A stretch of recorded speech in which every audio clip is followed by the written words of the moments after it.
Elegy. Imagine yourself on the day of your birth. When you open your eyes for the first time and look around at this strange new world, you find yourself alone in an empty field, surrounded by dangers yet imagined. You spend that first day learning how to make sounds and breathe on your own. When the sun sets, you die, and when it reappears on the horizon, you are reborn. This happens over and over. You perish every night, rising a new soul each morning. You learn how to survive, eventually building walls to protect yourself from predators. You add a ceiling to shield you from the elements. At first, your home is empty, but as you explore more of the world, you collect souvenirs from your experiences. You decorate your temple with tokens from the lives that came before and the roles you once played, with mementos from those who shared parts of themselves with you and influenced the course your lives have taken since that point, with relics that represent the tragedies and obstacles that continue to shape your character and challenge your core beliefs. And so it goes. With each passing day, you build a civilization for yourself in this world. You spend lifetimes here, building rooms and filling them. Some days are of no real consequence, while others are everything. Then there are the generations spent doing something you're genuinely great at. It's not easy. Truthfully, it's the most demanding thing you've ever done, but it's also the most rewarding. You feel alive and vindicated. You grow. You change. You hurt. But you are strong. And then, without warning, it's over. And no matter how many times you'd wished it would end while still struggling through it, the absence is a new kind of death. Then one morning, as dawn breaks on a new day, you awaken and wander the halls of your dusty temple. You climb the scattered bones of your former selves and examine each haunted artifact you come across with the detachment of an archaeologist. Everything suddenly feels ancient and foreign, as though you don't recognize the crumbling structure anymore. It seems to have been built with no plans for how things might turn out. You are so very different than the person who laid that first stone, who toiled in the soil and fought to keep the land. You dream of other lands and no longer feel at home here. You've lived so many lives and have fallen so many times that now even your simplest dreams are tempered by skepticism. You've lost your sense of purpose. Your faith has been reduced by cynical meditations. At some point, you stopped learning new and exciting things, all while life loses its flavor.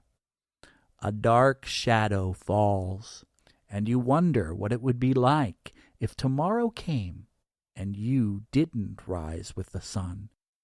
What if you weren't alone? What if there were others just like you?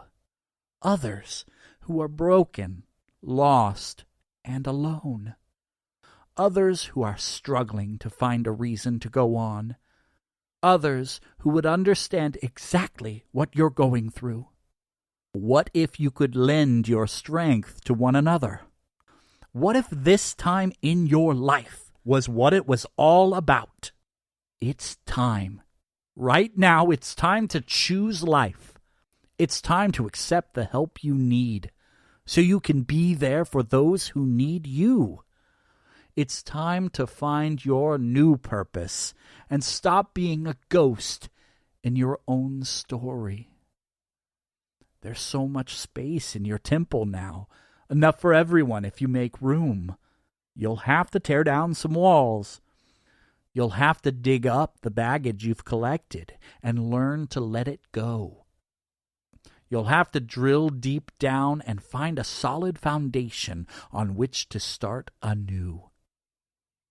There comes a time when we all must rebuild upon the ruins of our past. My hands shake as I slip the note from my dead brother inside the box and close the lid. In stunned silence, I walk across the barn, taking up my guitar and standing with my family. My fingers slide across the coarse strings. They are calloused, yes, but they are alive, strumming out a beautiful tune.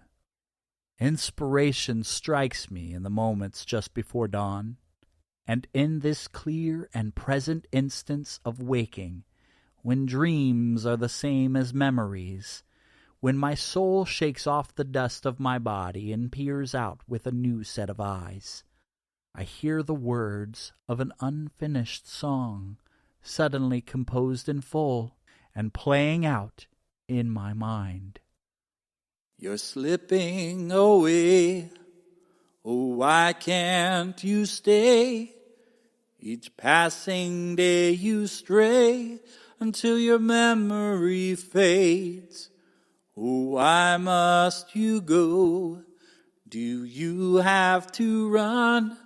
No tomorrow, I know, but we've barely begun. I'm not done loving you. I'm in denial.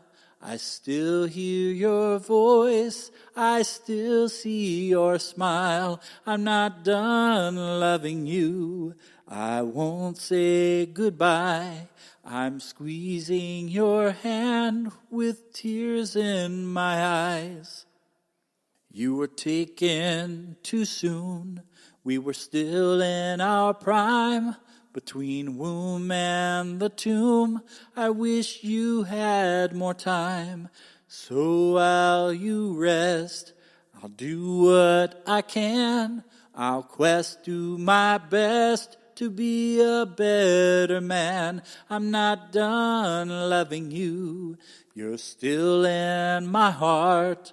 While some of you fades, I've kept apart. I'm not done loving you. There's no remedy, so I live my life in loving memory. I hope where you passed, there's peace and there's rest, recast at last with no pains or regrets. And if you can hear me, I just want to say, merely I love you dearly, and I'll be okay. I'm not done loving you, and I'll never be. This light will shine on for eternity. I'm not done loving you. This isn't the end. We'll pick things back up when I see you again.